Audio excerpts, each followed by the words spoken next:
Hello l-kulħadd, nilqawkom għall-aħħar session ta' Ripple, is-serje ta' seminars osra dwar l-iskrittura u kif napplikaw fil-ħajja ta' kuljum.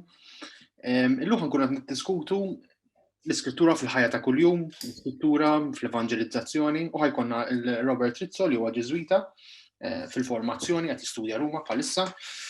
U ktar tard ħajkonna lill-isqof il-ġdid ta' għawdex Dun Anton Teuma. Nibdew forsi b'daqsxejn ta' talba, qabel it-talb, però nfakkarkom għamlu l-ismijiet taħt il-kameras li jogħġobkom ħalli Jennifer tkun tista' tieħu nota tal-persuni li daħlu u nżommu dejjem mute. Il-mistoqsijiet fl-aħħar kwarta nikdbuhom fiċ-chat u jekk ikun hemm bżonn mbagħad niddiskutu ta'. Fl-isem tal-Missier, tal-Iben, tal-Ispiritu Santu. Amen. Mulej Ġesu nirringrazzjaw ta' dan il-moment ta' formazzjoni li tittina flimkien. Nitolbuk Ġesu jibgħat l-Ispiritu Qaddis tiegħek fuqna sabiex inkunu nistgħu nifhmu l-kelma tiegħek, nħalluha tikber fina u ngħinu l-żgħażagħ oħra jesperjenzaw il-kelma tiegħek fil-ħajja tagħhom ta' kuljum. Marija mill-Knisja nitolbuk inti li żommilna jdejna wassalna inti għand ibnek Ġesu. Slim għalik Marija bil-grazzja mimlija l-mulej miegħek, imbirk inti fost in-nisa u mbirek il-frott tal-ġuf tiegħek Ġesu. Qaddisa Marija Malla tlob għalina metimbin issa u fis-sija tal-mewt tagħna amen. Fl-isem tal-Missier, tal-Iben, tal-Ispiritu Santu. Naħallu f'idej Robert Rizzo biex jibda s-session tiegħu. Cool. So, hi everyone. Nice to meet all of you. I'm going to be honest from the start. This is my first talk I'm giving online, and it feels really awkward. Not being able to see all of you, to look at you in the eyes, to hear you, to feel your presence, makes this feel a little bit awkward. So excuse the excitedness. And normally when I have a camera in front of me, I'm able to pause, to edit, to think, and then to take again. Being live, obviously, I can't. So if I make any mistakes, forgive me. And let me know in the comments if anything's not clear. The comments are down here, so I won't be looking at them through the talk. But at the end, I'll be able to see them, clarify anything that wasn't clear, and we can go over any questions. Cool. So let's talk about evangelizing with scripture. And before we get into this, we have to see what we've done over the past 3 weeks, what we've done together. So last week I actually got the date wrong, so I wasn't here, but I saw the video online. In the past 3 weeks, first we went through a background of the Bible.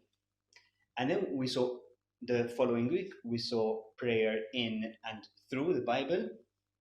And then last week, there was a talk on God and the Trinity. And now this week, scripture, evangelization, and in our everyday lives. So I'd like to focus with you a little bit on evangelization. But what you're going to hear after is also very important, because to be able to evangelize, to be able to speak to others, especially to youths, you have to have an experience of God, of Jesus. Without this fundamental experience of scripture and of Jesus, then you can't introduce anyone to him, and you can't give them the experience of evangelization, of hearing the good news. Everything I'm going to share with you in this talk, it's probably not going to be anything new, or it shouldn't be anything new. But what I hope to do is the grace that is already at work in your lives, the grace that you've received through Jesus, that is faith. Okay? You've received this belief that is a complete grace that we, all of us, have done nothing to deserve it. And we can do nothing to earn it. All we can do is receive it and respond to it. So what I hope to do is just highlight and bring to the surface the experience of grace that you have in your life and how this relates to evangelization. So there's not going to be anything new here, okay? what I've realized as I was listening to the talks of these 3 weeks is that there are 2 themes that really stand out. There's the first theme, which is the journey, and we had Father Stefan who spoke about the journey as a process. We had Dr. Joseph, if you remember, who mentioned the steps, and he said how you can't start from the 10th step, for example, you have to go through it in steps. Father Justin used the example of the disciples of Emmaus, and then we had Father Marcello who said God reveals himself progressively. And then we had Father Noel who went through the journey of the people in the Old Testament. So we have this theme, which is the journey. And then there's the other theme that was present in these 3 weeks, that is relationship. So relationship, when we say relationship, it was implied in Bettina's talk when she shared about other resources. And it was also brought up in various moments by all the speakers, of God relating to us and God seeking relationship with us. So we have to keep this in mind also. Journey and relationship. These are important because when we're evangelizing, we have to remember that God is actively seeking to relate to that person. God wants to meet the person who doesn't yet know him. And also, God is not, he's not rough. God doesn't go, as Dr. Joseph had said, to step 10 when we're still at step 1. So God will accompany the person on a journey. What we need to do as evangelizers, it sounds weird, the word evangelizers, but we'll just use it for this talk. As in evangelizing, we just need to introduce them, and then Jesus takes care of the rest with his church. So these 2 themes of the journey and the relationship I will be using as metaphors throughout the talk. I won't bring this, explain this every time, but just keep in mind that whenever I mention a journey or a relationship, when I say relationship, it could be falling in love, boyfriend, girlfriend, wife, husband, significant other. And when I mention any of these, it's in relation to faith. It's a metaphor for faith and our relationship with God and our journey with God. Okay, so everything I'm going to share with you are not formulas. When it comes to, people are not formulas, first thing. And we often look for the solution that solves everything, the answer to all of our questions. This is not going to be an answer to all of your questions in the sense of do this and the person will meet God. Do this and you will grow in Scripture. But it's more of, let me explain it like this. It's more of like, you know, when we go out in summer, in summer, the first few times we go to the beach, it happens to me all the time, probably happens to most of you, forget the sun cream, or on purpose we forget the sun cream, go home, have a shower, look in the mirror, and you're completely sunburned. So what we're hoping to do in all of this is not, what I'm hoping to do through all of this is not give you a formula which tells you do this, and the person will meet God or will be introduced to Jesus. But rather, with this mirror of the grace of faith, we will see what God is already doing, both in our lives and in other people's lives. And we are there to accompany, as custodians in all of this. So, okay, now I'd like to go through a few approaches that can help you when you're evangelizing. The first is to build off our own experiences and to remember our journey that we've gone through. And it's a journey that we haven't gone through it alone. In the church, over these thousands of years, loads of people have come to know Jesus. So the young people we are evangelizing to are not they're not how do you say, a different type of person, but they are the type of people who God has always met over these thousands of years. And God has given the grace of faith to billions of people over all of these years. So trust that He is going to do it with them. In remembering your journey, if we're going to introduce these people to Jesus, the first thing is to know Him well. So how can you know Jesus well? I like Father Marcello in his talk, and he said, I can't find my note on, but basically he said how Jesus is the key to knowing God. And it's something that Jesus himself tells us in the Gospels, that we know the Father through Him. So in coming to know Jesus, then the person is able to be open to the rest of the faith. And so to get to know Jesus, one tool, one way of doing this that I really enjoy is reading the Bible as a storybook. Now this might sound weird, and excuse me, sorry. When I say the Bible, in particular, I mean the Gospels, because especially for evangelizing, the Gospels are a gold mine in the sense of that we start from there. And that is the announcing of the good news. And that is found in the Gospels. So reading the Gospels as a story will help us be familiar with Jesus as a person.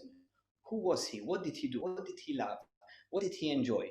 What ticked Him off? What did He find difficult? Where did He lead people?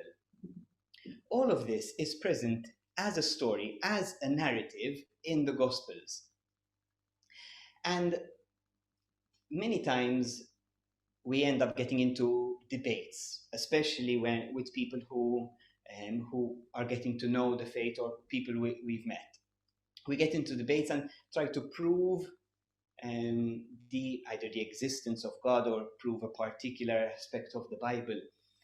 But it's extremely rare that people actually end up accepting the good news of Jesus and accepting Him into their lives through reason.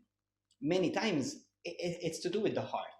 It's just like, you don't fall in love with someone with your mind. You don't say that this is a really good person to fall in love with. You fall in love with your heart. And I like Saint Anselm's saying where he says, faith that seeks understanding.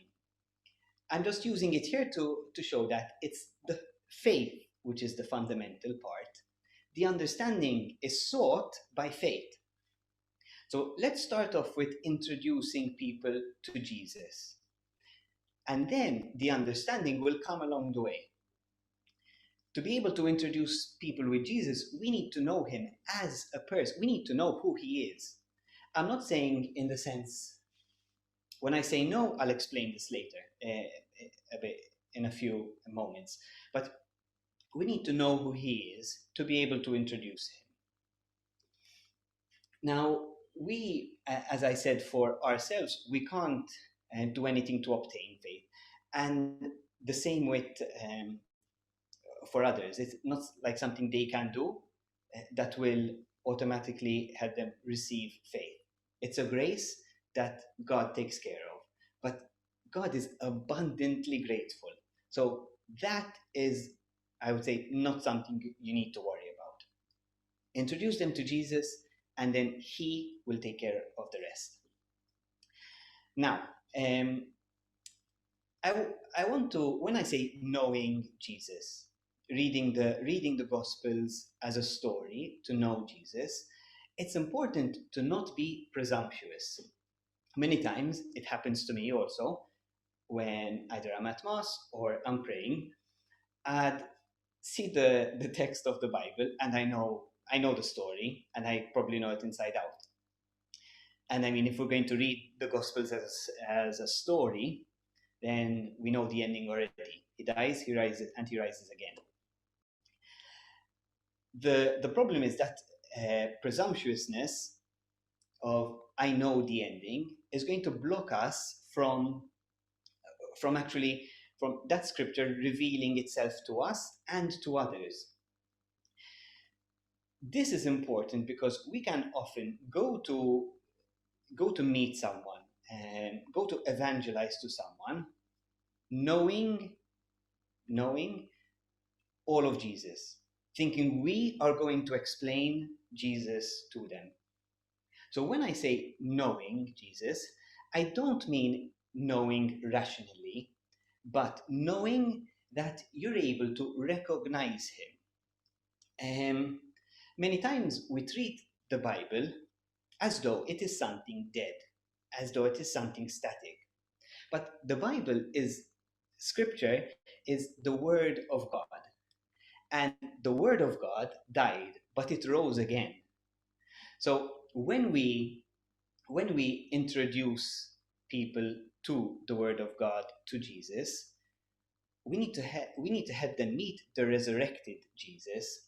It's that experience which is fundamental for us to both have and then to be able to share this with people. That's where the crux of it all, where it all comes about, meeting the resurrected Jesus. So when I say knowing Jesus, it's important that we'll be able to recognize him, not to know him rationally. And this is like when Jesus resurrected, the disciples and the apostles, this always strikes me, the disciples and the apostles found it hard to recognize him. And we've all had experiences where you meet someone in the street or in the shop and you're not sure if you know them, so you keep looking and you don't want to make eye contact.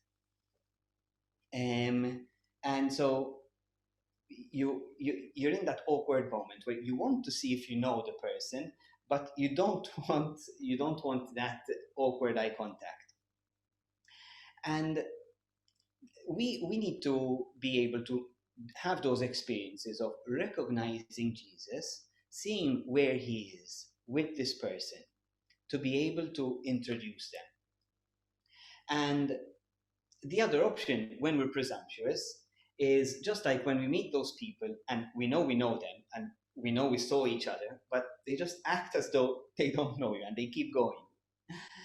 That's the attitude of someone who knows Jesus rationally and who knows everything about the Bible. But in that very experience of announcing the good news, and the good news is that Jesus rose again, that death, the thing we have up until today, the thing we have most difficulty with, Jesus overcame for us, and that he loves us immensely. So this, in sharing this with others, once we recognize Jesus, then he reveals himself to them.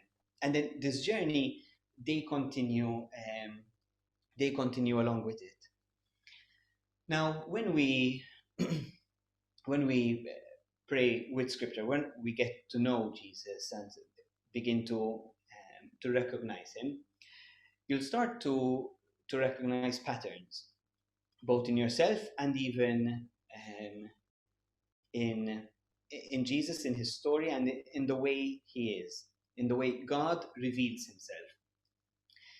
And that's one of the nice things of actually reading through Scripture over and over again. It might seem futile reading the same passage. I don't know how many times we read the same passages in Mass. I don't pay attention to that. But the same passage can reveal Jesus to us in new ways. The patterns of all of that, the patterns that are revealed to us in Scripture, are what are going to help us recognize him, to be able to introduce others to him. Okay, so we're good with time. Now, the first point is getting to know Jesus as a person by reading the Gospels as a story, as a narrative. Then, from there, the second step is not being presumptuous and knowing Jesus in the resurrected way.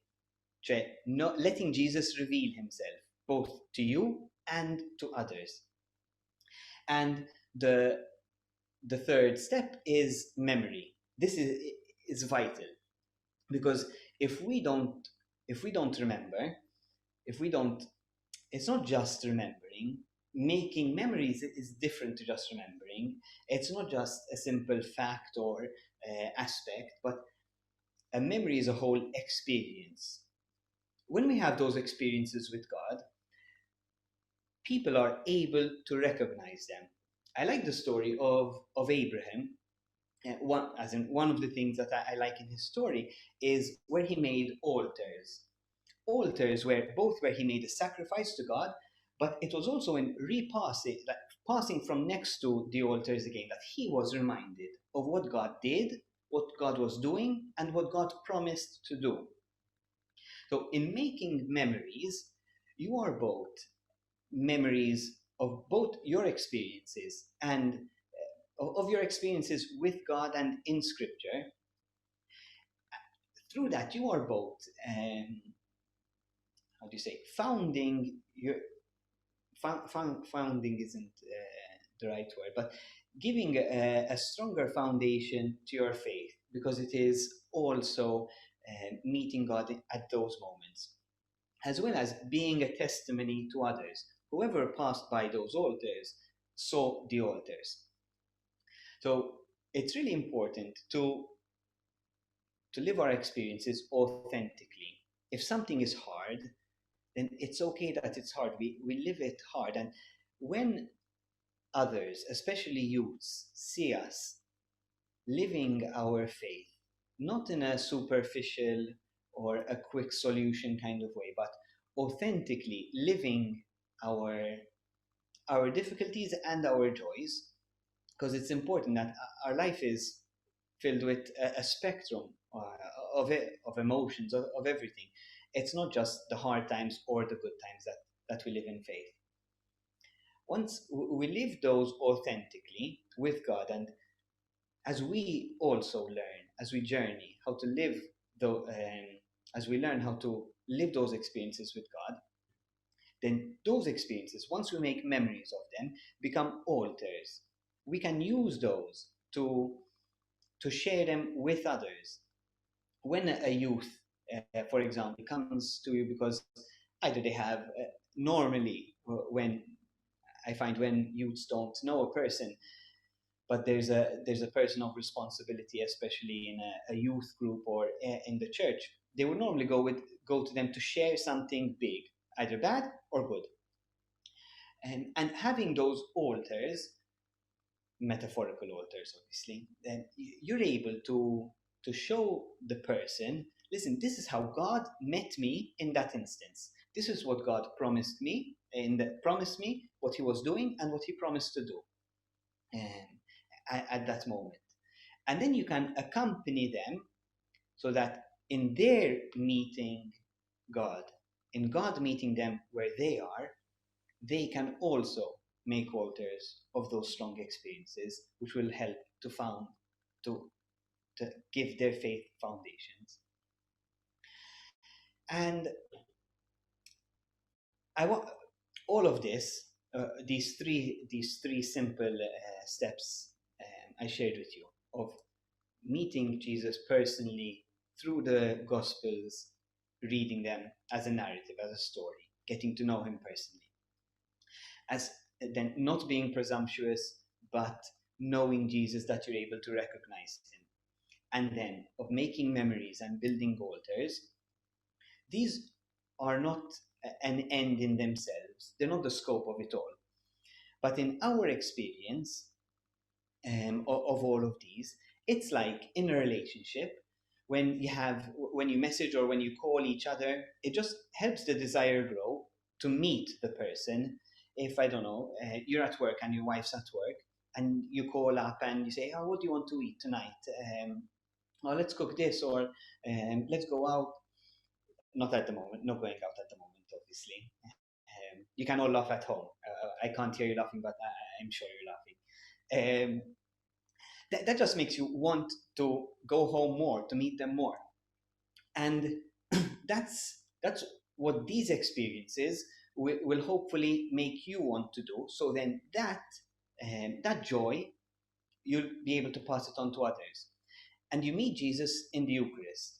All these experiences that I'm mentioning should help you draw closer to the Eucharist, to the sacrament where you meet Jesus and you receive him in the Eucharist. Because the grace through that, then God takes care of everything. I don't want to make it sound simple, airy-fairy, but it's not to be explained in logical reasoning. This goes beyond that.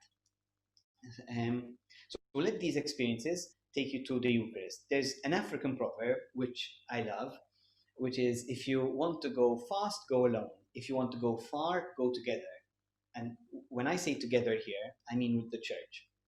So if you want to understand something fast or receive, like feel nice about something, go alone, do your own thing. But if you want to really go far in your life of faith and be able to bring people along, because once youths especially see adults, role models, living a life of faith authentically, they want to find out what that's all about. So you will draw them to Jesus, and they will follow Jesus. But they will see often you first, because we don't see Jesus. The average person does not see Jesus on the street. So in you being able to recognize, to know Jesus, you can show them the way. And one very last thing I want to share with you is the mentality we need to have. Oftentimes there's almost, I would say, a biblical Jewish mentality, which is stuff goes well when I've done everything well, and God's blessing is shown to me through prosperity, through success, through having loads of kids. This was a biblical Jewish mentality, that God blesses you and things are going well through all of this. And that's how you know you are in a good relationship with God. The Christian spirit is different. The Christian spirit is not about success in this sense, but it's about recognizing the resurrected Jesus. And once it comes to recognizing the resurrected Jesus, then success or failure are secondary. To be able to respond to faith, we have to receive that faith in meeting Jesus and the resurrected Jesus, because it is that experience of the good news that Jesus brings, that nothing has the last word, but that he, Jesus, God, brings hope even to the most hopeless situations, that you can find meaning in him, you can find purpose in him, and that he loves you endlessly. So that's what success, I don't like this word, that is how you recognize you're on the right track. And once you're on this track, the youths will recognize this. So my time has run out. This is more or less what I wanted to share with you. But if you have any questions, I understand that this talk was very much dealt a lot with principles. If you have any practical questions, then I'd love to answer them now in the questions. So you can ask questions. Tajjeb, għal min għandu xi mistoqsijiet kemm jiktibhom fiċ-chat u Robert ikun jista' jirrispondi.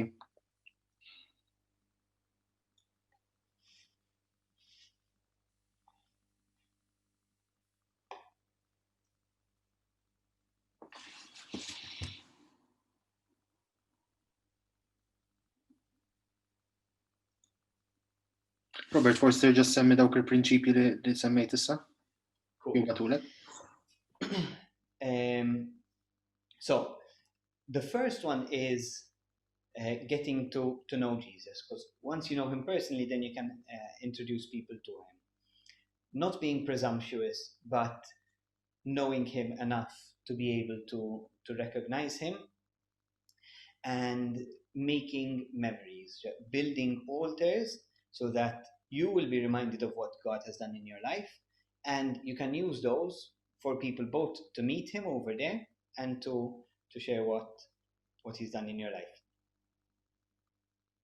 These are the awkward silences, guys, so if you have any questions, you'll help me out, and it will be less awkward for all of us over here. Can you explain the difference between meeting Jesus and meeting the resurrected Jesus? Sure. I don't want to oversimplify it, but if I could explain it in simple terms, meeting Jesus is like when we have wrong or false images of God. So the apostles, I will explain it through the apostles. The apostles all expected someone, and most of the Jews, but let's take the apostles. They expected someone to free them from the oppression that the Jews were under. They expected someone to free them either, militantly or politically or even religiously, but that freed them from the oppression they were under. They expected a successful God. They expected Jesus, who is God's Son, to have the blessing and therefore be successful in his endeavors. And this is something that Jesus tried to explain as he was going along, that he is not going to be successful in the Jewish sense, but obviously it's something that with here you might understand, but with here it's very hard to understand. So Jesus went through the Passion, and over there all their images of Jesus, of God, of what the Messiah and Christ should be like, were broken. There Jesus completely failed. Everyone left him, and basically in the eyes of the world, and especially in the eyes of the Jews where he completely failed. But it was in the resurrection where they received the good news. So in a nutshell, the meeting just Jesus, this terminology is really bad, don't quote me on the just Jesus part, but meeting just Jesus is when we have wrong images of God, and it's okay, we all have them. I have them, and I work through them even nowadays. Meeting the resurrected Jesus is meeting a God who loves us, who is ready to do anything for us, and who brings hope, not the simple worldly hope of we'll get through this, but hope that nothing has the last word, that he loves us more than anything. Does that explain Vella 062? Hopefully. I would move on għax għandek ftit mistoqsijiet. Okay.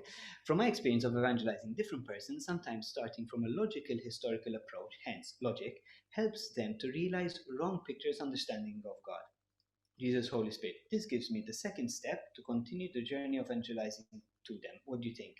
Evangelization it depends for every single person. It doesn't only depend on the person you're speaking to, but it even depends on yourself. So if you're more comfortable starting from a logical, historical approach, then that's fine. Start from there, and I'm sure that that's not the end point of your evangelization, that from there it's a journey that takes them to actually meeting God. So that's fine. It's important to know our approaches and to not take one approach as the solution or the formula, as I mentioned before, that's going to solve everything, but in applying it both to who we are and to the person we're speaking to. Is there something that helps us? I hope that's okay, Claudio. If you have want to take it any further, just let me know. Is there something that helps us when reading the Gospels not to be presumptuous in knowing Jesus? This is very hard because it's the attitude within us that needs to change. I often like to use imagination in prayer because this helps me. Let me start from here. It helps me to not just go with the story. So I would read the biblical story. The easiest passages to imagine are from the Gospels, because if you go with a letter, it's too abstract. And the Old Testament, there's a lot of culture, even more culture we don't understand. But in the Gospels, if you go with imagining, read the passage once, and then just start imagining. It's okay if in prayer, while you're praying, your imagination doesn't take the story to where it should go. What am I saying? If you are I'm just going here, okay? If you're imagining the story of Zacchaeus, the guy who climbed up a tree to see Jesus, I don't know the story by heart, let's go from there, but and so Jesus tells him to come down, and then he says, I'll eat with him at your house. If while you're imagining, you imagine yourself as Zacchaeus, for example, you could imagine yourself even as a person in the crowd. And I'm imagining myself as Zacchaeus, and I fall. And the story continues from there. That is a way that I find of where I let Jesus reveal himself, so to speak, that I don't know where that story is going to go, but in prayer, and once I start to get to know Jesus in a certain sense, let the story evolve, let the story come out, and at the end, imagine speaking to Jesus. Bettina in her talk mentioned this when she was speaking about Lectio Divina. I think it's called colloquy in English. It sounds fancy, but it's basically just talking with Jesus. Imagine having a discussion with him after you went through imagining it. Okay, Mark? I got a bit confused. Ivanka, I got a bit confused when you said, do not evangelize with the ending in mind, but that we need to share the resurrected Jesus. Isn't this the ending? Okay. I see what you mean, and I see. Let me see how I can. Okay. So, if I had to tell you about the book Lord of the Rings, per esempio, which is something that Father Justin mentioned. But if I'm going to explain to you the story of Lord of the Rings, I'm not going to explain to you the ending. I have the ending in mind. I know everything's that's going to happen. But I help you get to know the characters first. So what I mean with not the ending in mind, when I say when we're evangelizing, is many times we want people to accept Jesus. But accepting Jesus happens after they've experienced meeting Jesus, their false images of God breaking, the passion, and then meeting the resurrected Jesus. We are called to accompany them through that journey. But how do you say? If we just tell them, accept Jesus, accept the resurrected Jesus, then first of all, we're robbing them of their own experience, and it's too shocking, it's too jarring for them to. It doesn't come naturally. So Jesus and God always reveals himself progressively to the person. So we know that God loves us, but just telling a person to experience the love of God doesn't work like that. They have to journey, and we have to accompany them with it. The hard thing is that it takes a lot of time and a lot of patience. Years. So accompanying, being with them, and then helping them meet the resurrected Jesus. When I say introducing them to the resurrected Jesus, it doesn't mean bulldozing them with the resurrected Jesus, but allowing them to have an experience of faith and accompanying them through their experience of meeting Jesus and their image of God going through the passion and then meeting the resurrected Jesus. Welcome. More questions?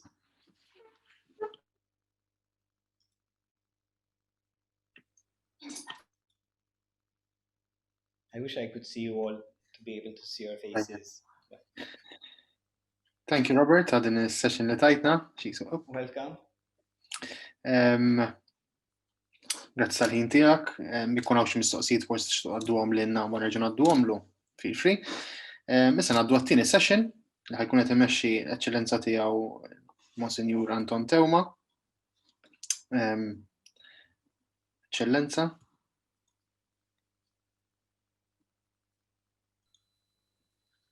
Hello, kulħadd. Hello, Eċċellenza. Nista' ma qejli Don Anton Benjamin. Grazzi Don Anton. Grazzi tal-nosti iktar żagħżugħ hekk, mhux hekk. Nosti xi ħwies hekk. Anzi, napprezzaw li aċċettajt l-istedina li taqsam hekk din nofsija magħna. Saħalli fidejk jiena, Don Anton. Okay, mela, jien ma nafx nittama li mhux se nkun repetittiv u mhux se nkun out of point nittama għax ma rnexxirix nisma' it-talks ta' qabel. Però insomma jekk inkun repetittiv tieħdu paċenzja u terġgħu tisemgħu u dak ifisser li titgħallmu iktar għax ir-repetizzjoni tgħin mhux hekk. U jekk nkun out of point, ġifieri b'xi mod il-mulej jkun irid jgħidilkom xi ħaġa oħra. Okay, mela, l-ewwel nett għalfejn qegħdin hawn intom. Jew għalfejn qegħdin hawn aħna. Din naħseb mistoqsija importanti li nagħmluha mhux hekk. X'ġelna nkunu hawn illejla. Jew x'inhu jġelkom biex mhux hekk issiru tafu lil Ġesu jew tapprofondixxu relazzjoni tagħkom, ir-relazzjoni tagħna miegħu. Jiena naħseb il-fatt li ndunajna b'xi mod fil-ħajja u hekk bil-grazzja t'Alla kif qal qabli Robert, indunajna b'xi mod li dak li hemm fina, id-domandi li hemm fina u r-risposta tal-Vanġelu jikklikjaw b'xi mod. Jew le, jew mhux hekk. Insomma, forsi baqalna xi dubju mhux hekk, ġifieri għadna maħniex ċerti għal kollox, nimmaġina mhux hekk. Kieku ċerti għal kollox maħniex hawn, l-ewwel wieħed jien. Kieku ċerti li mhux hekk li m'għandniex kieku m'għandniex dubji, insomma, li id-domanda tagħna tikklikja preċiż mar-risposta ta' Ġesu, jew aħjar ir-risposta ta' Ġesu tikklikja tiffittja preċiż mad-domanda tagħna. Il-mistoqsija tiegħi taf x'inhi għaliex aħna qegħdin hawn u l-oħra mhumiex qegħdin hawn. Kif nistgħu ngħinu lill-oħrajn ikunu hawn bħalna? Hekk naqbel ħafna ma' dak li qal Robert qabel l-esperjenza personali tagħna tal-fidi hi fundamentali u hekk fil-mod ta' kif nevanġelizzaw. Mhux fil-mod biss, imma anke fl-expectations tagħna, dak li nistennew mingħand l-oħrajn. Jiġifieri naħseb li nitilqu mill-esperjenza tagħna tal-fidi huwa bżonn m'hemmx mod ieħor kif nitilqu. Però jiena nixtieq illejla magħkom nipprova nidħol ftit isu fid-dinamika taż-żgħażagħ tal-lum. Biex nippruvaw nilmħu ftit, naraw ftit li min huma d-domandi illi nistgħu ngħinuhom b'xi mod jiċċaraw għalihom infushom biex ngħinuhom jiltaqgħu mal-persuna ta' Ġesu. Fl-aħħar mill-aħħar il-biċċa xogħol kbira tagħna din ta' medjazzjoni, mhux hekk, jiġifieri biex ngħinu l-esperjenza li għamilna aħna ngħinu li żgħażagħ tagħna jagħmluha wkoll. U allura jien nistaqsi pereżempju iż-żgħażagħ illi fejn fien illi ma jridux jisemgħu b'Ġesu, pereżempju, jew li għandhom sens ta' ribelljoni kbira għal Ġesu, forsi kontent xi darba wkoll, mhux hekk. Iż-żgħażagħ pereżempju li aħna ma nagħtux każ tagħhom għax ngħidu iva dawk ma jridux, pereżempju minn fejn fien minn juża stupefaċenti jew minn pereżempju l-importanti għalih li jiddamdam waħda sew fil-weekend, pereżempju, ġi tgħid imma dan jew pereżempju min għalih u hekk il-flus, il-professjoni, fejn fien is-safar u hekk il-manija tas-safar, insomma l-COVID baxxitilna naqra r-ritmu issa, imma dawn jiġifieri kif se ngħinuhom jindunaw li Ġesu huwa risposta. Jew aħjar kif se ngħinuhom jedukaw id-domandi tagħhom. Jiena naħseb li permezz tal-Iskrittura u hekk għax is-suġġett huwa l-Iskrittura. Jien naħseb li din il-biċċa xogħol il-kbira, kemm għalina personali, fi kliem ieħor, jiġifieri kif se ninduna li jien qiegħed fl-iskrittura u kif se ninduna li l-iskrittura qiegħda fija. Kif se ninduna li jien qiegħed fil-ġraja tal-Bibja u li l-ġraja tal-Bibja tiegħi. Naħseb din hawnhekk naħseb it boils down to this. Naħseb li aħna b'xi mod indunajna li l-iskrittura qed taqrana, qed tinterpretana. L-iskrittura hija l-aħjar tifsira għal dak li għaddej minnu, għal dak li qed jiġrili. U xek, naħseb li għalhekk qegħdin hawn. U bl-istess mod, u xek, dejjem bl-għajnuna tal-grazza tal-Alla, bl-istess mod iridu ngħinu lill-oħrajn dawk li mhumiex hawn biex huma wkoll jindunaw li jagħmlu parti mill-istorja tal-Bibja u l-Bibja hija l-istorja tagħhom. Allura, domanda li nagħmel jien speċi hija din isu jew aħjar il-konvinzjoni tiegħi hija din illi kull żagħżugħ b'mod speċjali żgħażagħ, jiġifieri fil-mod tagħhom ta' kif ifittxu għax iż-żagħżugħ minnu nnifsu jfittex, minnu nnifsu iż-żagħżugħ jixtieq isejb, jixtieq jagħmel esperjenzi, iż-żagħżugħ għandu spiritu kbir ta' avventura. Allura minnu nnifsu iż-żagħżugħ qiegħed ifittex is-sabiħ, qiegħed ifittex il-verità, qiegħed ifittex dak li hu tajjeb. U jiena nemmen li din hija ta' kull żagħżugħ mhux tagħna biss li qegħdin hawn, u allura konvintismu illi kull żagħżugħ anke l-iktar wieħed illi forsi fejna fin qalbna maqtuha minnu, kull żagħżugħ għandu mistoqsija waħda għalina, laqgħuni mal-persuna ta' Ġesu. Laqgħuni mal-persuna ta' Ġesu. Jiena konvintismu minna din, u mhux biss konvintismu fuq livell ta' prinċipji, imma anke fuq livell ta' esperjenza. Ġifieri u naħseb li intom ukoll għandkom esperjenzi simili għal tiegħi. Jiena xahri bjat, allura għandi ftit żmien iktar minnkom u x'hekk għandi d-doppju naħseb jew it-triplu ta' xi wħud minnkom, imma naħseb li l-kol kemm aħna għandna l-istess esperjenza. Illi meta persuna tgħinha tinduna illi d-domanda tagħha li hemm fil-qalb hi domanda l Ġesu. U meta tibda ddoq lil Ġesu, meta jibda jkollha ftit esperjenza ta' Ġesu permezz tal-Iskrittura, jiena naħseb illi dik il-persuna mbagħad bil-mod il-mod tinduna illi sabet is-sabiħ, sabet it-tajjeb u sabet il-veru. Jien se naqbad ftit il-ġraja tal-Iben il-ħali, speċi jisu bħala paradigma, jisu bħala pattern illi jista' jgħin għal-lejla biex naqraw ftit din is-silta ta' dan iż-żagħżugħ, dan fl-aħħar mill-aħħar kien żagħżugħ, flimkien ma' siltiet ta' żgħażagħ oħra li jinsabu fl-Iskrittura li jistgħu jgħinuna ikunu għarina ta' stimolu biex verament ma nkunux kuntenti biss bina nfusna jew bil-grupp tagħna madwar Ġesu. Aħna ma nistgħux jekk iridu l-ġid veru tal-persuni, jekk inħobbu tassew lil-żgħażagħ sħabna, jekk għandna mħabba lejn l-umanità, ma nistgħux inċaħdu liż-żgħażagħ anke imbedin minn din il-grazzja, minn dan id-don li jiltaqgħu mal-persuna ta' Ġesu. Ekku allura dan ir-rakkont ta' żagħżugħani jekk ilaqqana ma' żagħżugħ, skużawni, il-rakkont tal-Iben il-ħali, mhux iż-żagħżugħani, l-Iben il-ħali, iż-żagħżugħani jidħol iktar il-qudiem. Dan ir-rakkont tal-Iben il-ħali ilaqqani ma' żagħżugħ li trabba f'familja, forsi familja normali jew mhix normali, forsi kellu problemi l-omm ma tissemmiex, jista' jkun li kien hemm diffikultajiet, insomma, dat-tifel ma ħassux parti minn din il-familja u b'xi mod telaq. Kieku ħassu parti minn din il-familja kien jibqa' hemm ma' missieru. Ma ħassux parti minn din il-familja rrid jipprova esperjenzi ġodda u xekk ir-ribellioni tal-adolescenza u xekk avventuri ġodda, il-fatt li jrid jiskopri d-dinja, jagħmel esperjenzi illi qabel qatt ma kien għamel li forsi kienu projbiti, hija ftit jew wisq u xekk l-esperjenza ta' kull wieħed u kull waħda minnha nimmaġina mhux hekk aħna maħniex kollha qaddisin fin-niċeċ mhux hekk kif qegħdin hawn preżenti kull wieħed u kull waħda minnkom hawn stampati kulħadd kwiet, insomma nofsna reqdin, ibda minni l-ewwel wieħed. Ġifieri naħseb li maħniex hekk aħna u x'hekk, ġifieri naħseb li kellna kull wieħed u kull waħda minna l-istorja ta' kumbattimenti tagħna u x'hekk illi mbagħad b'xi mod il-mulej qabadna minn xarna u sejħilna u ltqajna miegħu. U allura din l-istorja ta' żagħżugħani u l-istorja ta' ħafna żagħżagħ li hemm barra. Ma ninsewx iż-żagħżagħ li hemm barra u x'hekk għax inkella naħseb illi x-xogħol tagħna ma jkunx komplut.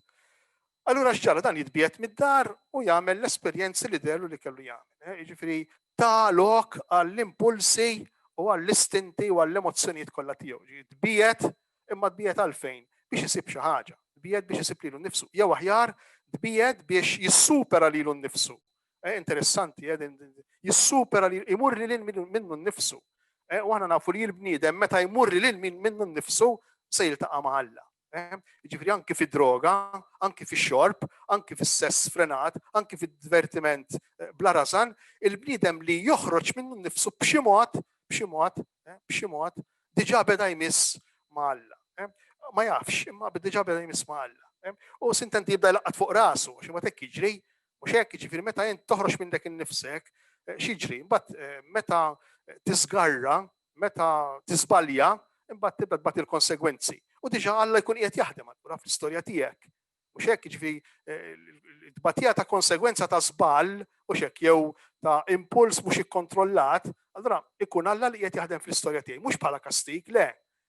Alla ma jikkastigax, jiġifieri anzi, imma Alla jkun qiegħed jiffurmani, jimmoldjani, jedukani mhux hekk permezz tal-istorja, għax Alla ma jitkellemx biss bl-iskrittura, imma jitkellem ukoll bl-istorja tiegħi. Anzi, Alla jkellemni tassew meta l-iskrittura tiltaqa' mal-istorja tiegħi u viċe versa.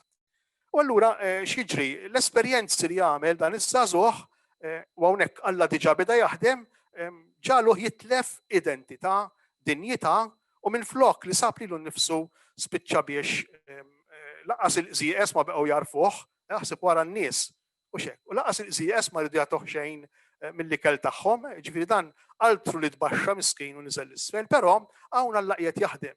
Hawn Alla qiegħed jaħdem. U aħna rridu noqogħdu ftit attenti biex naraw isu id-disien li jkun qiegħed jinħadem taħt dak li huwa apparenti. Jiġi taħt fejn fien, taħt drogat, taħt persuna li ma trix tabbi knisja, taħt ribeljoni, taħt dak kollu hemm li Alla li qiegħda taħdem. U din irridu nkunu kapaċi li naraw aħna. Ġifieri dan din l-iskrittura mhux qed ngħidu jien issa naraw iktar il quddiem. Ġesu kien kapaċi jarah dan. U pratikament kien jaqbad dan Ġesu imiss ma' dan u xek. Ikellem lil dan din il-verità li hemm taħt dawn l-esperjenzi ta' żvok u l-esperjenzi kollha u xek li żagħżugħ jista' jagħmel jew żagħżugħa tista' tagħmel, taħthom hemm din ir-realtà, din il-verità li l-iskrittura tkellem. L-iskrittura li dik il-verità tkellem. Allura aħna għandna biċċa xogħol imbagħad x'nagħmlu xek biex ngħinu liż-żagħżugħ isib il-verità tiegħu. Għax inkella ma jiltaqax ma' Ġesu. Tiltaqa' biss il-maskla ta' dan is-żagħżugħ ma' Ġesu, imma dik ma tkunx laqa, dik tkun laqa fittizja.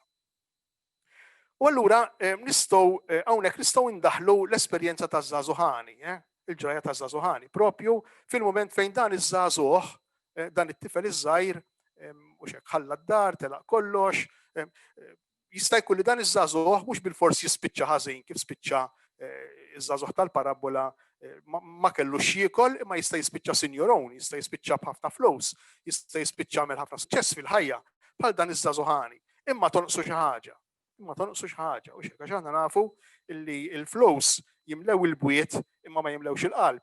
Mhux hekk il-flus jimlewlek id-dar, ma jimlewx il-qalb tal-bniedem, mhux hekk ġifieri il-qalb tal-bniedem hija magħmula għal xi ħaġa wisq iktar kbira, wisq iktar profonda u wisq iktar tiswa għalkemm tiġi mogħtija lilna b'xejn bħala rigal mingħand il-mulej mingħand Alla. U allura x'għandi nagħmel biex inkun kuntent? Din hija d-domanda taż-żagħżuħani u din hija d-domanda taż-żagħżugħ li qiegħed jara l-qżieqes. X'għandi nagħmel biex nikseb il-ħajja ta' dejjem? Hawnhekk l-iskrittura tidħol verament fil-ħajja ta' kull żagħżugħ. Ejdu li ftit aħna mhux għalhekk qegħdin hawn l-ewwel wieħed jien, mhux għax għamilna din id-domanda. X'għandi nagħmel biex inkun kuntent? X'għandi nagħmel? U Ġesu jirrispondih. U Ġesu interessanti għax Ġesu mhux x'jagħmel jgħidlu lil dan iż-żagħżugħ imma x'ma jagħmilx. Jiġifieri jieqaf milli jikseb, milli jakkumula, jieqaf milli jakkwista. Nistgħu ndaħlu hawnhekk ukoll l-esperjenza ta' żewġ żagħżugħ oħra fil-Vanġelu. Għandna jekk tiftakru għandna l-ġrajiet tat-tifla ta' Ġajru illi Ġesu qajjem mill-mewt u għandna iben l-armla ta' Najm, it-tnejn kienu mejta da u xek. Jiena nara, ġifieri okej, il-miraklu żgur li qiegħed hemm imma aktar mill-miraklu tal-qawmien fiżiku u xek żgur li hemm il-qawmien spiritwali. Jekk nieqfu biss għall-miraklu tal-qawmien fiżiku ifisser li insomma ma ġrax l-ewwel darba terġa' tiġri t-tieni, insomma, jiġifieri il-battikata li ħadu biex mietu darba jridu jerġgħu jieħduha darba oħra. Però jien nibqgħu ċerti li wara dak il-qawmien kemm tat-tifla ta' Ġajru kif ukoll ta' liben tal-armla ta' Najm hemm qawmien iktar importanti. Dawn kienu żgħażagħ, tifla ta' Ġajru kellha 12-il sena. Interessanti għax jolqotni l-fatt illi Ġajru, u din hija understood ħafna anke fit-test oriġinali fil-Grieg, Ġajru ma jemminx omma u missiera din it-tifla jisibuha bitqila biex jemnu li din it-tifla tista' tqum. Interessanti. Fil-ġrajja kif nirrakkontata fil-Vanġelu ta' Salluqa. U dan xi fisser? Dan ifisser illi kien iktar diffiċli għal din it-tifla li tqum. Kemm projezzjonijiet u kemm viżjonijiet negattivi ġili jkollhom il-ġenituri jew ġili jkollhom l-adulti jew ġili jkolli jien stess, aħna stess fuq żgħażagħ oħra u xejn. Fuq żgħażugħ jew żgħażagħ tal-gruppi forsi li għandna. Kemm negattiva, kemm tkun negattiva, kemm tagħmel ħsara din il-viżjoni negattiva li jien nista' nipprojetta fuq xi ħadd. U nagħmel kwadru tal-persuna li għandu qudiemi, nagħmel kwadru negattiv. U dak il-kwadru jsir immobbli, statiku, ma nħallihx jiżviluppa. Jiena nħobb inġibilhom l-eżempju fir-relazzjoni l-arajja jew il-miżżewġin. Jiġifieri il-mara għandha idea li r-raġel mhux romantiku. Raġel mhux romantiku, u dak miskin Alla biss jaf kif għamel sforzu ma xtara warda u tajjila, wara ma nafx kemm, u dik meta tajjila, għallu din minn fejn sraqta, dil-warda. Għax propju ma kienx kapaċi taċċetta li dan xi darba se jsir romantiku. U xi darba anki aħna nagħmlu hekk maż-żgħażagħ tagħna. Ġifieri din il-viżjoni negattiva li kellhom il-ġenituri tat-tifla ta' Ġajru, insomma ta' din it-tifla, kultant tibblokka il-persuni li għandna fil-formazzjoni fl-edukazzjoni fl-istat negattiv tagħhom. U hawnhekk Ġesu għalhekk jgħidilhom tridu temnu. Lil-hom u lill-missiera Ġesu jgħidilhom tridu temnu li din kapaċi tqum. U jien u int waħda mill-affarijiet importanti bħala animaturi, bħala evangelizzaturi taż-żgħażagħ, irid ikollna din il-konvinzjoni, ma tkun konvinzjoni ta' veru. Jiġifieri nkunu verament pożittivi u ottimisti, fiduċja kbira fil-persuna, dik il-persuna kapaċi tagħmilha, dik il-persuna kapaċi tqum. Jien ngħidilkom, jiġifieri din tiġi hekk bil-qawwa bl-għajnuna tal-Ispirtu Qaddis, mhux sempliċement id-determiniżmu tagħna jew inkella fissazzjoni li jista' jkolli jien jew li jista' jkollok int. Imma x'din hija l-verità illi qalb it-tajn u qalb il-ħmieġ li għandha l-persuna hemm in-nifs ta' Alla. Din ma rridux ninsewha. Hemm in-nifs ta' Alla, aħna taħlita u x'hekk ta' nifs u tajn tal-art. Imma dak in-nifs hemm qiegħed. Mod speċjali jekk aħna ikkonfermati bil-Griesma u rċevejna l-Ispirtu Santu fil-mamudija. Ġifieri ma nistgħux aħna ma jkollniex fiduċja sħiħa din ngħidulha hekk il-viżjoni edukattiva, il-viżjoni formattiva, il-viżjoni kateketika, il-viżjoni tal-Iskrittura fl-aħħar mill-aħħar. Biex inkunu iktar bibliċi, jien irrid nemmen illi anki f'dak iż-żagħżugħ jew f'dik iż-żagħżugħa li Alla biss jaf mill-liema esperjenzi qed tgħaddi, u anki jekk ikunu żagħżugħ kriminali, dak x'imkien mixbija tal-iben ta' Alla, mixbija ta' Ġesu fih li trid toħroġ, li trid tisplodi, trid tiżviluppa. U jien irid ngħinu jagħmilha din biċċa x-xogħol. Ġifieri għaddiju l-viżjonijiet negattivi, din hija problema tagħna. Aħna x'nibdew ngħidu iż-żgħażagħ, u veru xejn. Jekk nibdew ngħidu iż-żgħażagħ, propju qegħdin nikkonfermaw dak li ġara fil-Vanġelu ta' Salluqa, ommu missier din it-tifla ma jemmnux dik tista' tqum, dik tista' tfiq. Imbagħad għandna l-ġrajja l-oħra tal-armla ta' Najm. Interessanti anki din l-istorja għaliex għax Ġesu jagħti xifhem li din l-uniku tifel li kellha, u jien ngħidilkom li aktar minn tifel dan kien special partner. Armla l-uniku li kellha tibki biki ikraħ kif jgħid il-Vanġelu, dak special partner tagħha. Partner tagħha jiġifieri miskejn kellu jieħu responsabilità, m'għadux tifel kellu jikber malajr u jieħu responsabilità u x'hekk ir-rol tiegħu aktar milli tajben ta' missier. U x'ġara, Ġesu jerġa' jagħtih lil-ommu bħala iben, bħala tifel. Ħafna drabi anki din fl-esperjenza ta' ħafna żgħażagħ illum iktar minn qabel. Dik li ngħidula il-parentification. u xek, naħseb tifhmuni x'inhi, jiġifieri li tifel jispiċċa parent u ta' missieru. Jispiċċa responsabbli pereżempju tal-għaqda ta' bejniethom. Ġifieri kważi miskejn dan ippreokkupat inkwetat il-ħin kollu li ommu missieru se jżarmaw, se jħallu lil xulxejn u hu jħoss ir-responsabilità fuqu li jżommhom maqudejn. Ġifieri din iktar minn qabel. X'tagħmel imbagħad ma' żmien? Ma' żmien jew tifel jispiċċa jiżviluppa u jibda jaħdem fis-social care jew isir qassis bħali. Għax aħna kollha parenti fajt xi ftit jew wisq. Forsi anki kollha il-kol kemm aħna li qegħdin hawn li nħossuna xi ftit responsabbli tal-oħrajn għaddejna b'xi mod minn din l-istorja. Jew inkella naslu fi stat ta' ribelljoni sħiħa. U ntajru kollox u mbagħad ta' 30 u 40 sena u xek meta nikbru iktar nerġgħu nibdew ngħixu l-adolescenza għax dik qatt ma nkunu għexnija. U jkollna problemi bħal da. Dawn huma kontemplati fil-Vanġelu, Ġesu jerġa' jagħmlu wibenda ta' dik il-mara. Ħafna drabi xiġri, ħafna drabi niltaqgħu ma' żgħażagħ li għaddej minn problemi, minn diffikultajiet bħala reazzjoni tal-istorja tagħhom. U qatt ma nistgħu ninkolpaw, qatt ma nistgħu ngħidu li jaħtija ta' xi ħadd minnhom tagħhom. Imma hija responsabilità u xek tal-individwi li jiffurmaw dik is-sistema. Dik is-sistema ta' relazzjonijiet. Kienu familja, kienu ħwa bejnietom, kienu ħbieb bejnietom, ħafna drabi u xek. Allura iktar u iktar idu noqogħdu attenti aħna biex ikollna viżjoni pożittiva fuq dawn iż-żgħażagħ. Kien naħseb illi jekk inkomplu u xek l-istorja tal-Iben il-ħali, ġifieri jekk inkomplu ir-ritorn ta' dan iż-żagħżugħ minn fejn telaq. Prattikament dan iż-żagħżugħ wasal fejn kellu jasal, ma setax jinżel iktar l-isfel. U ħafna drabi fortunatament jew sfortunatament u xek, iż-żgħażagħ tagħna u forsi aħna stess kellna mmissu l-qiegħ qabel ma bdejna nitelgħu. Però importanti li meta mmissu l-qiegħ insibu lil xi ħadd li jgħidilna li anki jekk maħniex naraw id-dawl, anki jekk naraw id-lam biss, tajjeb li nsibu l xi ħadd li jgħidil nisma' hemm id-dawl ta' fil-fuq ta' hemm id-dawl it-tama ta' x'qalbek hemm id-dawl. U jien naħseb illi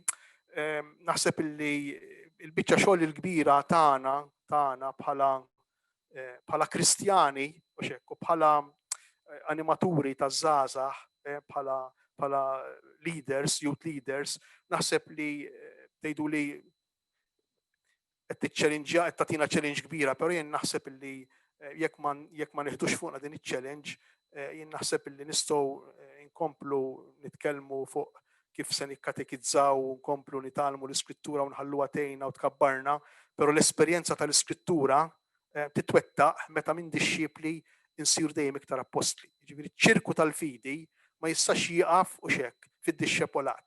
Jiġifieri jekk aħna qegħdin hawn jiena nemmen żgur qegħdin hawn għax ilkoll kemm aħna b'xi mod aċċettajna lqajna l-fidi.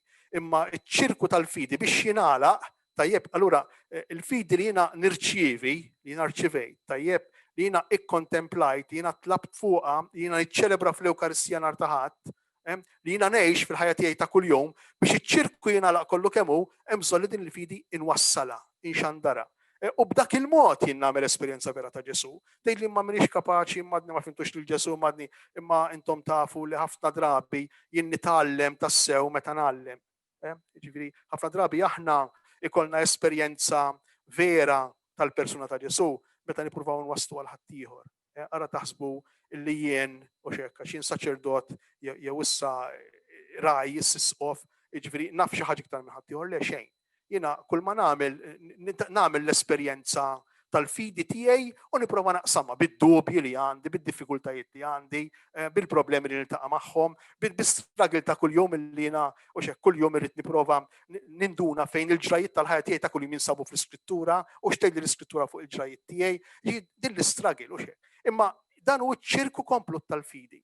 Jiġifieri jekk il-fidi tagħna tibqa' għalina biss u ma nippruvawx nieħdu ċ-challenge ta' Ġesu u xekk morru għalmu d-dinja kollha, laqas il-ġnus dak, anzi l-univers kollu bil-ġebel kollox, jiġifieri.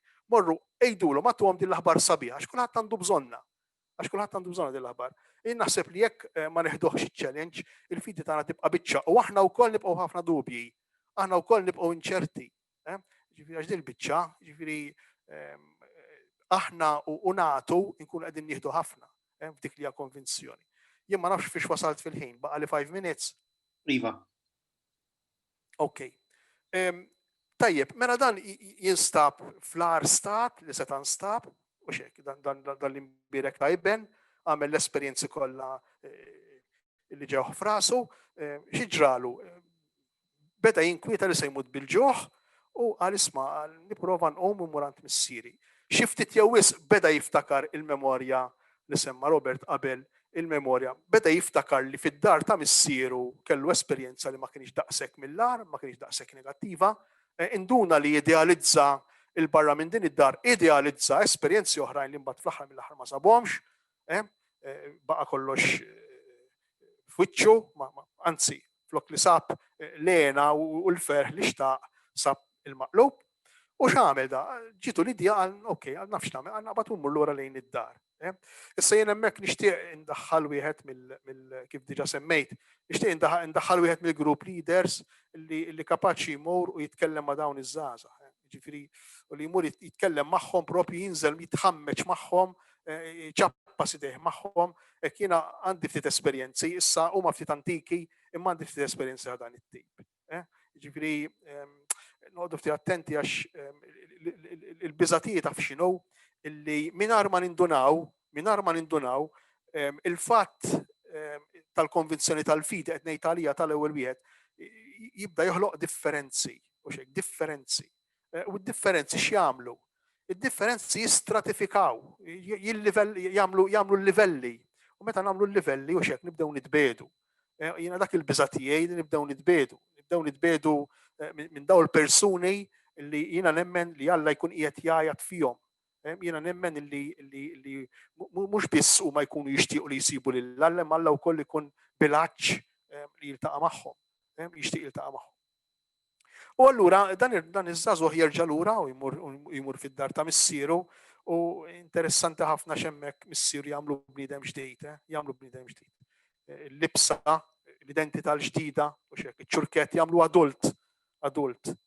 Il-laqa tal-bniedem taż-żagħżugħ ma' Ġesu tagħtih ċerta maturità. Okay?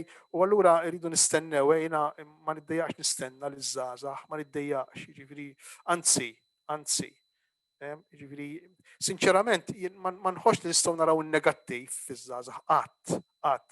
Jien il-problema ta' fejn nara fina l-adulti. Meta aħna nibdew niġġudikaw nikkundannaw wara li nkunu u hekk ħafna drabi anki jekk żagħżugħ fejn fien, jiġifieri qabad ħajja li mhix moralment edifikanti, ħafna drabi jkun tortana l-adulti. Jew aħjar responsabbli ħafna aħna l-adulti. Imbagħad nispiċċaw niġġudikaw, nikkundannaw minflok li ngħinu. U allura x'jiġri? Allura hawnhekk dan iż-żagħżugħ isib id-dar flok dak ir-raġel xwejjaħ li ħalla isib missier u jagħmel esperjenza kbira tal-maħfra tar-rikonċiljazzjoni. Jien din nara fundamentali fil-pastorali maż-żgħażagħ. L-idea għaliex għax ħafna żgħażagħ jgħixu, forsi aħna stess, ngħixu ħafna l-guilt feeling. Imma enormement ngħixu il-guilt feeling. U jekk ma niġux ewer minnu, nibqgħu nkaxkruh għal ħafna żmien f'ħajjitna. Il-guilt feeling għaliex. Għax l-ewwel l-età taż-żożija hija età ta' skoperta, ta' ribellioni, xi ftit jew konxja jew inkonxja, ta' avventura. L-età fejn jien nibda u xek ikolli l-identità tiegħi u biex ikolli l-identità tiegħi nirid ninqata' mal-ġenituri. U anke diġà dik minn nfisha toħloq ftit tal-guilt. Biex tinqata' mill-ġenituri jew biex nqum fuq saqajja u ngħid isma' jien għandi l-ħajja tiegħi. Jiġifieri aħseb u wara mbagħad u xek l-esperjenzi li nagħmlu l-avventuri kollha li nagħmlu fiż-żożija tagħna, jekk ma nsibux lil xi ħadd illi jagħtina l-konvinzjoni li aħna okay, anki jekk aħna ribellużi, li jilqana kif aħna, li jgħinna nirrikonċiljaw dak li ġara magħna nfusna. Naħseb li tkun diffiċli ħafna biex niksbu il-maturità, mhux biss tal-fidi il-maturità umana l-ewwel qabel kollox. U allura hawnhekk sab xi ħadd qalu okay, dak mar id-dar inwerwer li se jagħmillu proċess u dak flok proċess għamillu festa. Taħ il-libsa, taħ iċ-ċurket, għallu inti s-sadult, tirrappreżenta l-familja, iċ-ċurket is-siġil, taħ is-sandli, għallu m'intix aktar il-sejr issa tal-impulsi tiegħek, imma għamilt ix-shift. U x-shift tagħmlu meta tinduna li l-impulsi u l-istinti tiegħek meta segwihom ħajmekok mal-art, se jkisrok. Dakinhar inti tagħmel ix-shift. Għax fl-aħħar mill-aħħar id-differenza bejn ir-raġuni u xekk jew il-valuri tal-fidi u l-emozzjonijiet tagħna l-impulsi tagħna x'inhi. Ir-raġuni mhumiex ħajr u xekk, rifless ir-raġuni jew inkella l-valuri tal-fidi, anke tal-Vanġelu stess, mhumiex ħajr riflessjoni fuq l-esperjenza, fuq meta oħrajn ħallew lilhom infushom jinfluwenzaw ruħhom biss mill-impulsi x'jiġralhom. Spiċċaw b'geddumhom fil-ħmieġ. Allura x'jiġri? Meta jien inħalli l-esperjenza tal-emozzjonijiet, l-esperjenza tal-limni, hemmhekk imbagħad nagħmel ix-shift. U din importanti li ngħinu liż-żgħażagħ jagħmlu x-shift. Ix-shift mill-impulsi, mill-emozzjonijiet, jisu kollox iċċentrat fuq in-nifsi, ix-shift għall-valuri, għal dak li hu validu fih innifsu, għal dak li hu tajjeb fih innifsu. Jien naħseb li l-istorja ta' Ġesu li minna nfisha l-istorja ta' bniedem kontra l-kurrent, jien naħseb għandha xtejt ħafna liż-żgħażagħ. Jekk iridu nippreżentaw lil Ġesu kif inhu, għax jekk iridu nippreżentaw lil Ġesu li jiffittja preċiż u xekk ma' ċertu skemi tas-soċjetà, ma' ċertu skemi li kultant nippreżentaw anke fil-Knisja, anke aħna l-qassisejn. Jiġifieri naħseb hemmhekk imbagħad Ġesu jgħid ftejt liż-żagħżugħ, jgħidlu ftejt. Imma jekk nippreżentaw lil Ġesu kif inhu, fi kliem ieħor lil Ġesu u xekk li għalih il-maħfra, li għalih il-kapaċità li jkun koerenti fil-ħajja u xekk. Il-valuri pereżempju tas-solidarjetà, il-valuri tal-ekoloġija ma l-ekoloġija vera ta' mhux il-ħafna x'ismu li nagħmlu aħna, jiġifieri il-ħafna kosmetika li ssir, imma l-ekoloġija vera, ibda mill-bniedem. Għax fl-aħħar mill-aħħar il-bniedem hu l-ogħla ħolqien. Ġifieri meta nagħmlu hekk, meta nippreżentaw il-Ġesu b'dan il-mod, jiena naħseb illi żagħżugħ jintlaqat. Ħa nikkonkludi taf just kif nistgħu ngħinu aħna bħala youth leaders jew aħjar x'inħoss li jixtiequ iż-żgħażagħ minn għandna. Naħseb illi l-ewwel qabel kollox iż-żgħażagħ għandhom bżonn ta' adulti illi meta jarawhom joħolqulhom mistoqsijiet. Iż-żgħażagħ ma jridux risposti, intom talmuni, iż-żgħażagħ ma jridux risposti. Iż-żgħażagħ iridu nies li jgħinuhom jirriflettu. Jekk ħammorru fejnhom bir-risposti, naħseb illi nitbedu, jibeduna mill-ewwel. Allura għandhom bżonn ta' nies maturi illi meta jarawhom m'hemmx għalfejn jistaqsuhom huma, imma meta jarawhom joħolqulhom mistoqsijiet. U t-tweġibiet li jistgħu jieħdu iż-żgħażagħ minn għand dawn l-adulti huma permezz tal-esperjenza tal-ħajja. Intom tafu xek li l-iktar katekezi effettiva, għalhekk l-iskrittura hija effettiva ħafna fuq iż-żgħażagħ għaliex għax hija rakkonta esperjenzi u iktar ma nirrenduha esperjenza umana u xek. Għax l-iskrittura x'inhi? L-iskrittura hi l-esperjenza tal-bniedem. Ibqgħu ċerti li mhix la iktar lanqas inqas, u hija l-esperjenza tal-bniedem sħiħ, għax l-esperjenza tal-bniedem sħiħ ma tistax tgħaddi mingħajr l-element trascendentali, mingħajr Alla. Allura, jekk nippreżentaw l-iskrittura bħala il-ġrajja taż-żagħżugħ u żagħżugħ qiegħed fil-ġrajja tal-iskrittura, jiena ngħid illi almenu l-esperjenza tiegħi tallimni illi jiż-żagħżugħ he gets involved.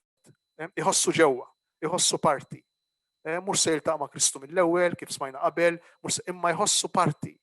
Iħoss li dak il-ktieb, dik il-kelma, mhux biss tgħidlu xi ħaġa lilu, imma tgħidlu minnu.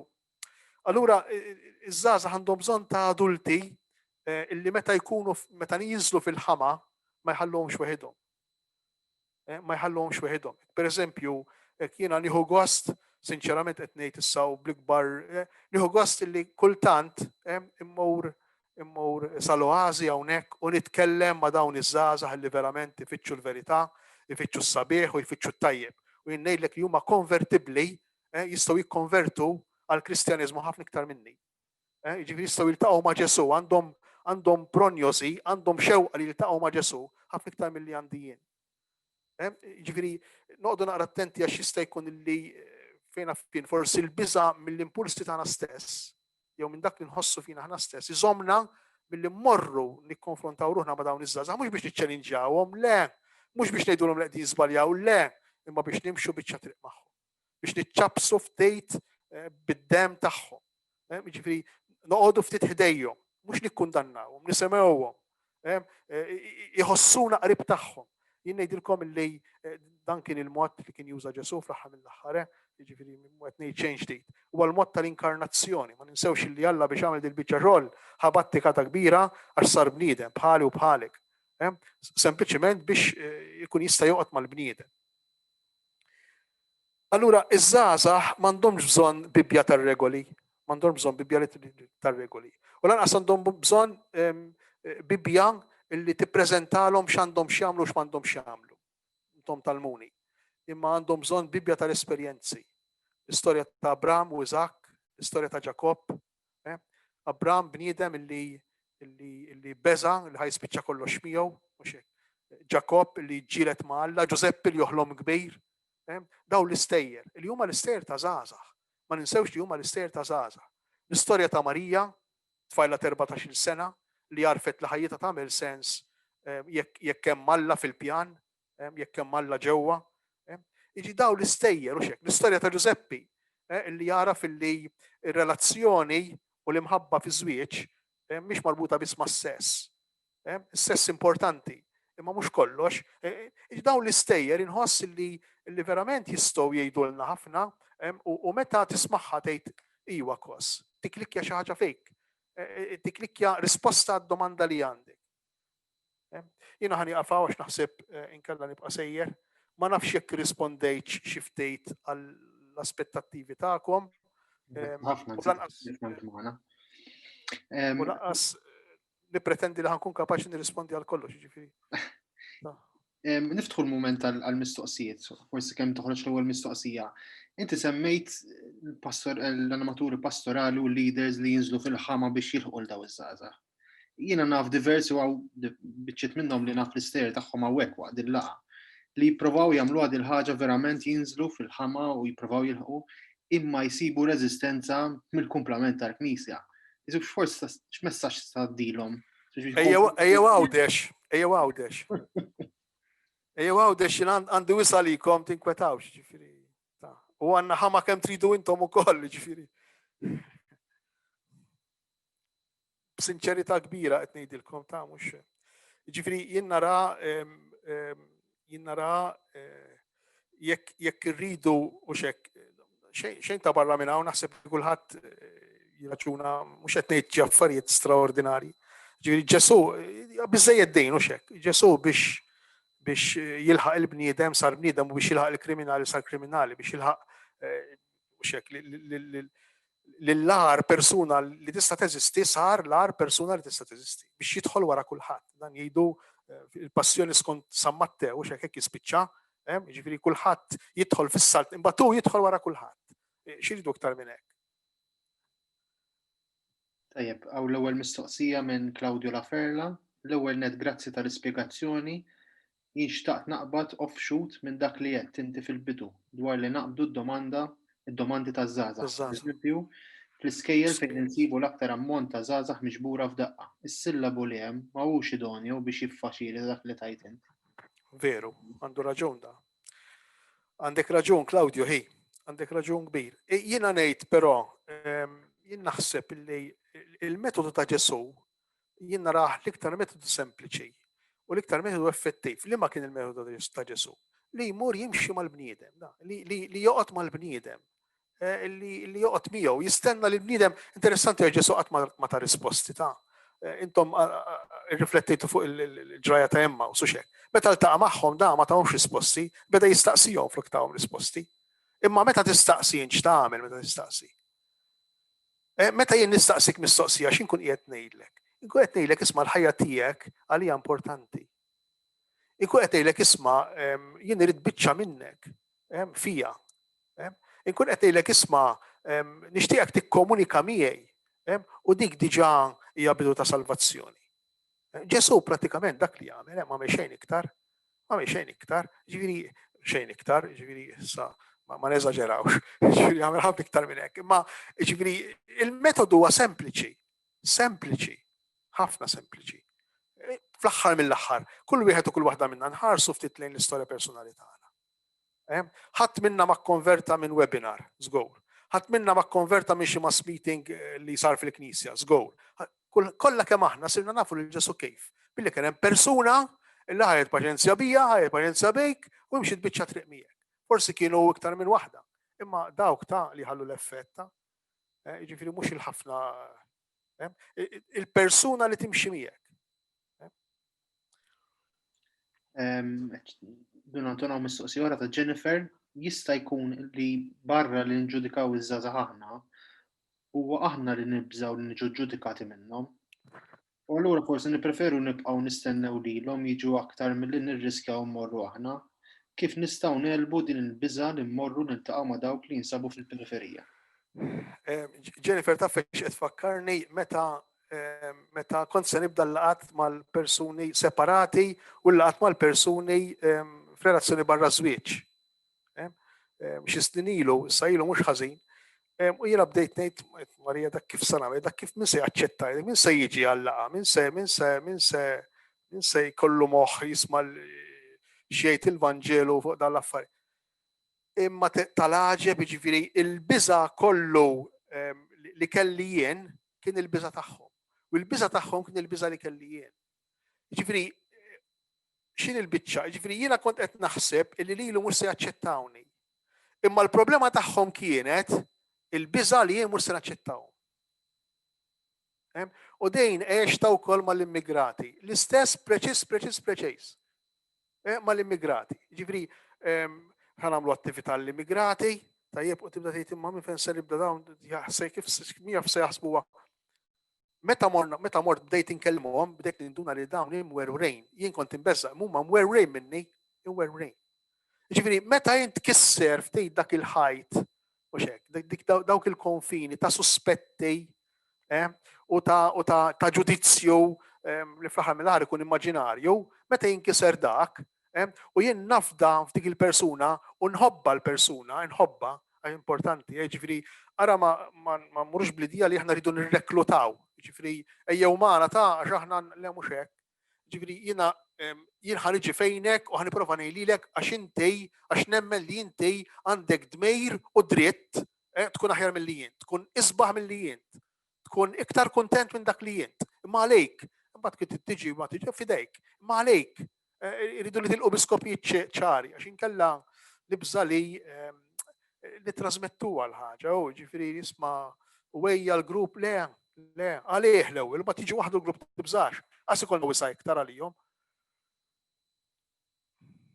Għaw żewġ mistoqsijiet oħra, Marja Buġejja qed tgħid kultant jiġrili li meta nsemmi l-valuri bħall-imħabba, rispett, il-mixja fil-fitien il-paċenzja, dawn ħallu effett ikbar milli meta nsemmi l-kelma Ġesu jew Alla. Pjuttost nazzarda ngħid li meta jisimgħu dawn l-aħħar żewġ kelmiet, iż-żgħażagħ jagħmlu x'għadda, x'taħseb dwar dan? Naqbel, jien tal-idea, għax skont fl-ma fażi u xek tal-mixja tal-fidi jkunu waslu żgħażagħ. Però fil-bidu jien tal-idea li inkellmuhom fuqhom infushom fis-sens. Nippruvaw ngħinuhom ifittxu l-ġid tagħhom, l-aħjar tagħhom. B'mod sempliċi, b'mod uman. B'mod uman. Jiġifieri Ġesu Kristu ħafna mid-dialogi li beda, anzi, pereżempju waraw id-dialogu mas-Sammaritana. Interessanti dak id-dialogu ta'. Jiġifieri kieku jien immur fejn wieħed drogat u ngħidu mhux ħanejdu tini droga, ma ngħidu għandek sigarett. Tin sigarett. Jew imma interessanti għax Ġesu jitlaq bħala persuna bżonn juża, għatini nixrob Alla lil dejk. Għatini nixrob. Jiġifieri mhux isma' Alla u Ġesu Kristu, le, is-sempliċità tal-ħajja umana l-ewwel.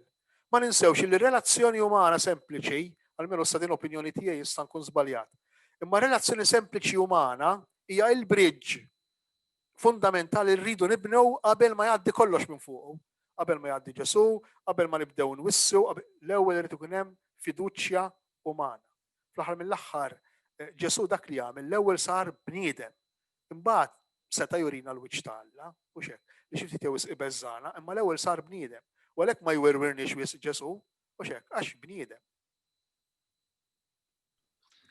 Marija Kapija qed issemmi ħafna kwalitajiet meħtieġa għal min jakkumpanja żgħażagħ. X'pariri oħra essenzjali tista' toffri f'dan l-aspett? Jien naħseb dak li tlaqna bih fl-ewwel talk naħseb li jista' jgħin ħafna. Ġifieri li jiena il-Vanġelu naqra ħalija. Tajjeb jiġifieri ninduna kemm l-istorja tal-Vanġelu hija l-istorja tiegħi u kemm l-istorja tiegħi qiegħda fil-Vanġelu. Jien naħseb din hija indispensabbli, fundamentali. Allura il-Vanġelu jgħinni ninterpreta l-istorja l-passat tiegħi. Il-Vanġelu jgħinni naqra il-weaknesses tiegħi, il-waqat tiegħi, id-disperazzjonijiet tiegħi, l-inkwiet tiegħi. Il-Vanġelu jgħinni naqra x-xewqat għaliex. Għax jekk jien nitgħallem jew nħalli l-Vanġelu jallimni x'inhuma dawn ix-xewqat fid-dawl tal-Iskrittura, fid-dawl tal-Alla, allura nkun kapaċi b'xi mod ngħid kelma lil dawk ta' madwari, lill-oħrajn. Il-bqija kif se naqbad ngħid, jiġifieri aħna wounded healers, din hija din it-trovata ta' Nowin hawn ta' x'ismu ta' Nowin, ma jidniex ismu f'moħħi bħalissa. Imma din hija xi ħaġa importanti, ġifieri li aħna wounded healers, ġifieri l-ewwel irid nagħmel l-esperjenza jien ta' tbatija tal-problemi u ta' kif Ġesu jisalva lili. U għadu jisalvani sal-lum. Ġifieri aħna noqogħdu attenti ma mmurux nippreżentaw ruħna Henry Newin, thank you. Ma mmurux nippreżentaw ruħna ma' żgħażagħ li aħna sibna xi ħaġa tali huma ma sabux ta' xibatuna nixxejru jagħmlu sewwa. Ġifieri aħna rridu mmorru fejnhom mhux hekk foqra bħalhom, qegħdin nfittxu bħalhom. Ġifieri kollha kemm aħna, jien magħkom. Fjuna Zammit saqsiet waħda mill-problemi li qed niltaqa' ħafna magħha hija l-fatt li żgħażagħ iridu jkunu xjentifiċi wisq u waħda mill-problemi hija l-abort. Minkejja nipprova niddialoga magħhom, x'tissuġġerixxi? Kieku jien immur ftit il-bot, speċi immur ftit il-bot għax l-abort hija sintomu mhux il-marda ta'. Fis-sens ma xi għaliex xi ġalek x'idi għandek tal-ħajja jint. Jiġifieri dan jekk il-ħajja u xek jekk jien inħossni proprjetarju tal-ħajja, allura u xek inwellet u nagħmel abort u xek. Imma qabel ma nittekilja l-ixxu tal-abort, jekk jien mmur ftit lilien u nara ftit viżjoni tal-ħajja hemm. Jekk pereżempju hemm xi rabja għall-ħajja, għax jekk hemm rabja għall-ħajja, jista' jkun hemm rabja għall-ħajja u inkonxjament irid l-abort għax inkonxjament ma rridx li l-nifsi ħajja u ħajja. Din tiġri ħafna. Jista' jkun hemm mhux hekk rabja lejn xi ħadd jew weġa minn x'imkien, immur ftit lilien ma nittekiljax il-problema hekk at face value, immur ħafna mill-bot. Għax jien ngħid li fuq dejn ġifieri l-abort huwa reazzjoni, m'hemmx tagħmel, ġifieri fuq din għandna niftehmu suppost illi anki kelb handicap u xek jekk għandu saħħa jgħix u xek. Jiena nara bitqila biex neqirdu jekk għandu saħħa jgħix waħdu fuq saqajh mingħajr għajnuna ta' ħadd. Aħseb wara bniedem. Naħseb li fuq din naqblu kollha, però ma naqblux meta jibda jkun hemm u xek it-tieni fini jew it-tielet fini meta hemm xi ħaġa oħra. Allura x'inhi dik ix-xi ħaġa l-oħra? Claudine Muscat saqsiet u jekk l-image u l-pressure mis-social media jkunu stumbling block maż-żgħażagħ. Dawk se jkunu stumbling block maż-żgħażagħ ħafna. Però naħseb li kulħadd jaf li l-image u s-social media ma jagħmlukx kuntenti. Anzi, jaqtawlek nifsek. Ġifieri naħseb jkun jieqfu nirriflettu ftit u ngħiduhom jirriflettu ftit. Naħseb li jindunaw huma wkoll jarfu huma wkoll. Sintendi jekk ma jkunux ġodda għall-esperjenza. Għax fil-bidu il-ġdejt kollu jattira. Għedin l-aħħar mistoqsija ta' Mikela Ċoffi, minn perspettiva żagħżugħa nara li kif jiġi spjegat il-Bibja u l-Vanġelu ma jkunux relatable ma' sitwazzjonijiet li għaddejjin minnhom iż-żgħażagħ. X'parit tista' tagħti kif tuża l-iskrittura biex tapplika l-ħajja ta' kuljum, grazzi. Ħanejdlek, jien nara importanti mhux għażagħ biss imma għal bnedmin kollha. Għal kulħadd, jien nara li aħna rridu nkunu mhux esperti, għax esperti kelma goffa, imma rridu napprofondixxu żewġ realtajiet. Ir-realtà tagħna personali, għax dik tlaqana mal-bniedem. U l-bniedem qiegħed fija, qiegħed fik, qiegħed f'kulħadd. Allura ir-realtà tagħna personali u r-realtà tal-iskrittura. U dak li għadni kif qed ftit ilu. Meta jien l-iskrittura nibda nara fl-istorja ta' ħajti, jew l-istorja tiegħi nibda nara fl-iskrittura, imbagħad tiġini ftit iktar sempliċi x'ismu. Imbagħad hemm mezzi oħrajn, ġifieri minn fejn jien minn studja pereżempju xjenzi umani, pereżempju fejn jien bħal soċjoloġija jew psikoloġija, ġifieri għandu ftit vantaġġ u hekk għax għandu l-kapaċità li jiddetektja xi ftit iktar id-dynamics tal-persuna umana mod speċjali taż-żgħażagħ biex tara ftejt l-ispirtu talla f'dawn id-dinamiċi f'dawn il-konflitti fejn ikun qiegħed jaħdem. Grazzi Dun Anton ta' dak li qsamt magħna din in-nofsija naħseb kienet 3 kwarti vera interessanti u napprezzaw ta' dak il-kelma li tiċċallenġjana verament biex noħorġu l-barra u nsibu l-żgħażagħ li Ġesu diġà qed ifittex jimxi magħhom. Naħseb li qed ngħixha l-ewwel bħalissa ta' ġifieri għalhekk weħiltu intom miegħi l-lejla ġifieri. Inselli għalikom kollha, nsellmilkom kollha u keep it up with the good work. Nitlob għalikom ħafna għax qed tagħmlu ħafna ġejt. U nagħmel tistija partikolari lill-Lawċejn, ġifieri tistija speċjali lill-Lawċejn. Rajt Jennifer għax hekk qed nara qudiemi, rajt il-Noemi x'imkien u somma il-bqija. Okay. Dun Anton aħna nitolbu għalik ukoll ħidma ġdida tiegħek. Awguralkom ħafna. Grazzi. Nirringrazzjakom li naqgħodtu magħna dis-sessions, 4 sessions f'4 ġimgħat fuq l-iskrittura, speakers differenti. Nispera kienu tajnuna likom u għenukom tiżviluppaw ċertu aspetti mill-ħidma pastorali tagħkom fl-iskrittura. Fil-ġimgħat li ġejjin, nisperaw il-ġimgħat li diħla stess, inkunu ħannibatulkom questionnaire biex naraw kif ħassejtukom, kif mortu, jekk tixtiequx iktar minn dawn tip ta' sessions ta' formazzjoni ongoing matul is-sena. Din kif tafu saret kollaborazzjoni bejn l-Malta Catholic Youth Network u l-KDŻ ta' Għawdex. Kuntenti ħafna li qed nikkollaboraw flimkien u nixtiequ naraw iktar kollaborazzjoni kemm bejn Malta u Għawdex imma anke intom bejnietkom fil-gruppi tagħkom taqsmu l-esperjenzi tagħkom, l-idejat tagħkom. Ikkuntattjawna jekk ikolkom xi idejat li nistgħu nagħmlu. U niltaqgħu nisperaw dal-waqt. Okay. Grazzi l kulħadd. God bless you all. Thank you.